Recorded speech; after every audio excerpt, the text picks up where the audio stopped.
নমস্কার।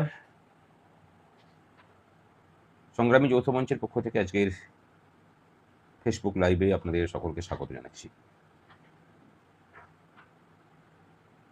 সংগ্রামী যৌথ মঞ্চ নির্দিষ্ট কতগুলি দাবি, সেই দাবি নিয়েই আমরা লড়াই শুরু করেছিলাম। হয়তো ইতিহাস একটু বলছি, সেখানে ধৈর্য ধরে শুনতেও হবে। আমরা যখন লড়াই শুরু করি, তখন রাজ্যের কর্মচারীদের যে মহার্ঘ ভাতা বাকি আছে, সেই কথা রাজ্যের কর্মচারীদের বলার কোথাও ক্ষমতা ছিল না। না সরকারের কাছে, না রাস্তাঘাটে, না বাজারে। কারণ ন্যারেটিভটা এমনভাবেই তৈরি করে রাখা হয়েছিল যে সরকারের যত কিছু সংকট, আর্থিক সংকট, তার মূলেই যেন কর্মচারীরা, যেন তারাই সব খেয়ে নিচ্ছেন।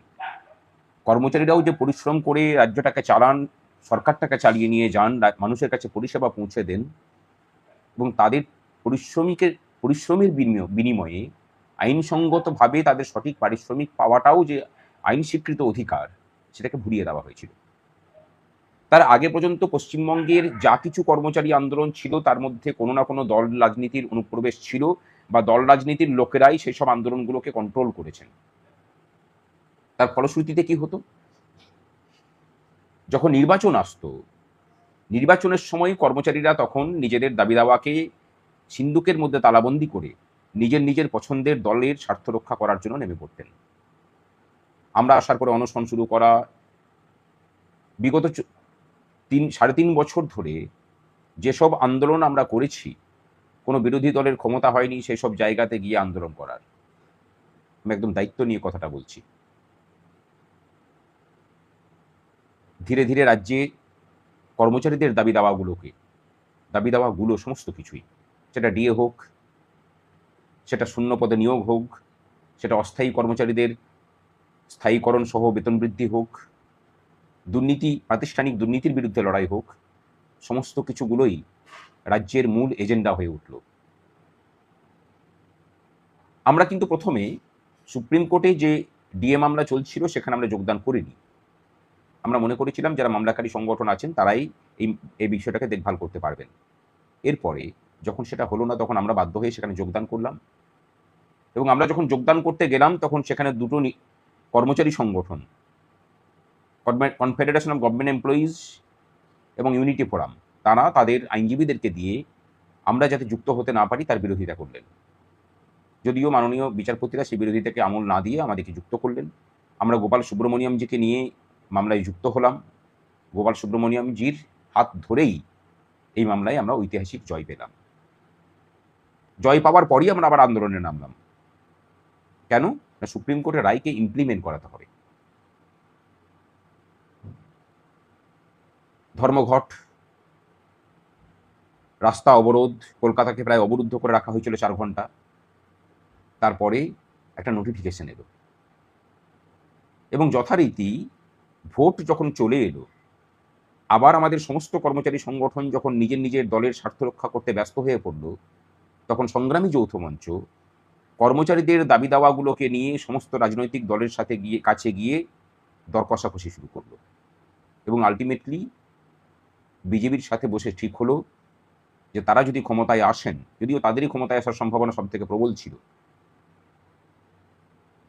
ক্ষমতায় এলে তারা আমাদের দাবি দাওয়াগুলোকে মিটিয়ে দেবেন, এবং সেই মতো তারা প্রধানমন্ত্রী বক্তব্য রাখলেন, কেন্দ্রীয় গৃহমন্ত্রী বক্তব্য রাখলেন, তাদের সংকল্পপত্রে স্থান দিলেন। বর্তমান মুখ্যমন্ত্রী যখন বিরোধী দলনেতা, তখন তিনি বক্তব্য রাখলেন, যদিও তিনি এই আন্দোলনের সাথে দীর্ঘদিন থেকে আছেন।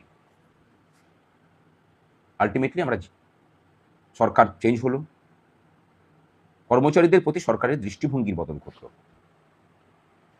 আর এই সরকার বদলের পর থেকেই একদল কর্মচারী, যারা মূলত দলীয় স্বার্থ রক্ষা করার জন্য কর্মচারী সংগঠনটা করেন, তাদের কাছে কর্মচারী সংগঠন হচ্ছে দলীয় স্বার্থ রক্ষা করার একটা হাতিয়ার, কর্মচারীদের স্বার্থ রক্ষা করা নয়। তারা বলতে শুরু করলেন যে কর্মচারী সংগ্রামী যৌথ মঞ্চ তো এই সরকারের পুতুল হয়ে গেছে। দেখুন, সংগ্রামী যৌথ মঞ্চ প্রথম দিন থেকেই বিশ্বাস করে এসেছে যে আলোচনার মাধ্যমে সমাধান সূত্র বের করা প্রয়োজন। আমরা অন্তত 50টা চিঠি মাননীয় তৎকালীন মুখ্যমন্ত্রী তাকে লিখেছিলাম। আমরা লিখে পরে বলেছিলাম যে আলোচনায় বসতে চাই, কোনোদিন আমল দেননি। আলটিমেটলি কি হয়েছে, তাকে চলে যেতে হয়েছে, কারণ কর্মচারীদের সাথে লড়াই করে কেউ টিকে থাকে না। আলোচনায় বসা হলো। আমার মনে আছে যেদিন সুপ্রিম কোর্টে রায় এলো, বর্তমান মুখ্যমন্ত্রীর সাথে ফোনে যখন কথা হচ্ছিল, তিনি বললেন যে সরকার পরিবর্তন করুন, আমরা সব মিটিয়ে দেব। এখন এই কথাটা শুনে আপনাদের অনেক কমেন্ট আসছে যে সরকার পোষিত ক্ষেত্রের কর্মচারীদের কি হবে। সংগ্রামী যৌথ মঞ্চ যখন আন্দোলন করে এতটা জায়গা পর্যন্ত নিয়ে আসতে পেরেছে, কারেন্ট ডিএ 20%, তার আগে 2022 সাল থেকে লড়াই করে করে 15% আদায় করা, বকেয়া ডিএ আদায় করা, তার হিসেবটুকুগুলোকে ঠিক করানোর জন্য কাজ করা, ডিএ মামলার মধ্যে গ্রান্ট ইন এডের কর্মচারীদেরকে যুক্ত করা, সমস্ত কিছু কিন্তু সংগ্রামী যৌথ মঞ্চ করেছে দায়িত্ব নিয়ে। ভরসা রাখুন, সরকারের সাথে যে আলোচনা হয়েছে সেই আলোচনাতে সরকার প্রতিশ্রুতি দিয়েছেন যে গ্রান্ট ইন এড এবং কর্মচারীদের মধ্যে কোনো বিভেদ করা হবে না, আমাদেরকে অর্থ জোগাড় করতে দিন, আমরা গ্রান্ট ইন এডের কর্মচারীদেরও বকেয়া ডিএ মিটিয়ে দেব। লাস্ট দিন যেদিন আমরা বসেছিলাম, মাননীয় মুখ্যমন্ত্রীর হাত ধরেই সেই বৈঠক হয়েছে, তারই ইয়েতে হস্তক্ষেপে। সেখানেও কিন্তু তারা বলেছেন যে গ্রান্ট ইন এডের বিষয়টাকেও আমরা তাড়াতাড়ি করেই ছেড়ে দিচ্ছি।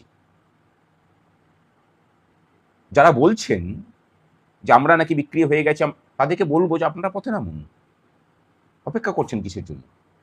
পথে নেমে আন্দোলন করা দেখান। সংগ্রামী যৌথ মঞ্চ ভুল পথে পরিচালিত হচ্ছে, সংগ্রামী যৌথ মঞ্চ নাকি আন্দোলন করতে ভুলে গেছে, আপনারা ঠিক করে দেখান আন্দোলন করা। কে বারণ করেছে আপনাদেরকে? তবে সাধারণ কর্মচারী শিক্ষকদেরকে আমরা বলি, গ্রান্ট ইন এডের যারা কর্মচারী আছেন, ভরসা রাখুন, সংগ্রামী যৌথ মঞ্চের উপরে ভরসা রাখুন, কারোর কথায় পরিচিত হবেন না। এরা দলীয় স্বার্থ রক্ষা করার কাজ করছে। এই সরকার যখন কথা দিয়েছে, সরকারের উপর যা ভরসা করি তার থেকে বেশি ভরসা আমাদের নিজেদের উপরে আছে। বিগত সরকারটাকে যে পরিবর্তন করা হয়েছে, তাতে এখন যারা এই যেসব অতৃপ্ত আত্মার কর্মচারীদের সংগঠন আছে, তাদের কোনো ভূমিকা ছিল না। তারা চাননি যে মমতা ব্যানার্জি সরকার চলে যাক। সংগ্রামী যৌথ মঞ্চ চেয়েছিল। সরকারটাকে যখন বিদায় করতে পেরেছি, আমরা আমাদের নিজেদের শক্তিতে জানি যে গ্রান্ট ইন এডের কর্মচারীদের সমস্ত দাবি দাওয়া আমরা আদায় করে নেব। অপেক্ষা করুন, হয়তোবা সামনের সপ্তাহ বা তার পরের সপ্তাহের মধ্যেই গ্রান্ট ইন এডের কর্মচারীদের জন্য যে নোটিফিকেশন, সেই নোটিফিকেশন বের হবে। তারা কিছু টেকনিক্যালিটিসের কথা বলেছিলেন যে আইওএসএমএস প্রোফাইলের কিছু কিছু কর্মচারীদের নাকি এমপ্লয়ি আইডি পরিবর্তন হয়ে গেছে। কিন্তু এইসব টেকনিক্যালিটিসের জন্য কেন কর্মচারীরা তাদের পাওনা থেকে বঞ্চিত হবেন, যেই কথা যখন বলি তারা তখন কিন্তু কোনো উত্তর দিতে পারেননি, এবং সেখানে বৈঠকে বসে ঠিক হয় যে আপাতত আমরা 50% মিটিয়ে দেব। যদি না মেটাবে অসুবিধা কি আছে? আগামী 22 তারিখ বা 23 তারিখে সুপ্রিম কোর্টে শুনানি আছে, সেখানে আমরা কোর্ট অবমাননার মামলা তার আগে আমরা করে ফেলবো, পিটিশন ফাইল করে নেব। রাস্তা সবকিছুই খোলা আছে, দরকার হলে আবার পথে নামবো। কিন্তু আমরা চাই না যে সরকারটার প্রতি কর্মচারীদের বিশ্বাস এখনই চলে যাক। মুখ্যমন্ত্রীর প্রতি ভরসা আছে, বিশ্বাস করি তাকে। তিনি যে কথা দিয়েছেন, তিনি মমতা ব্যানার্জি নন, তিনি যে কথা দিয়েছেন সেই কথা রাখবেন, অন্তত তার ধারাবাহিকতা আমরা দেখতে পাচ্ছি। আর যাদের মনে হচ্ছে যে সংগ্রামী যৌথ মঞ্চ বিক্রি হয়ে গেছে, আপনারাই দায়িত্ব নিয়ে সব কিছু করেছেন, তাদেরকে বলবো যে রাস্তা খোলা আছে, পথে নামুন। রাজ্যের কর্মচারীরা অপেক্ষায় আছেন। বিগত 15 বছর ধরে আপনারা আন্দোলন করতে ভুলে গেছিলেন, আন্দোলন করা দেখান কীভাবে আন্দোলন করতে হয়। তবে যেসব শিক্ষক, পঞ্চায়েত, পুরসভার কর্মী এবং বোর্ড কর্পোরেশনের কর্মীদের সংগ্রামী যৌথ মঞ্চের উপরে ভরসা আছে, তাদেরকে বলবো যে কারোর কথায় পরিচিত হবেন না, সংগ্রামী যৌথ মঞ্চের উপর ভরসা রাখুন। আমরা যখন দায়িত্ব নিয়েছি আপনাদের 2009 সালের বকেয়া রূপা আদায় করে দেওয়ার, সেগুলোকে যথাযথভাবে আদায় করব। আর সমস্ত কর্মচারীদের জন্য বক্তব্য যে এই যে ভুল হিসেবে পেমেন্ট হয়েছে, সেই ভুল হিসেবটাকেও আমরা ঠিক করব। প্রচুর অস্থায়ী কর্মচারী তারা আপনারা মন্তব্য করছেন, আপনাদের জন্য অন্য কোনো দিন লাইভে আসবো।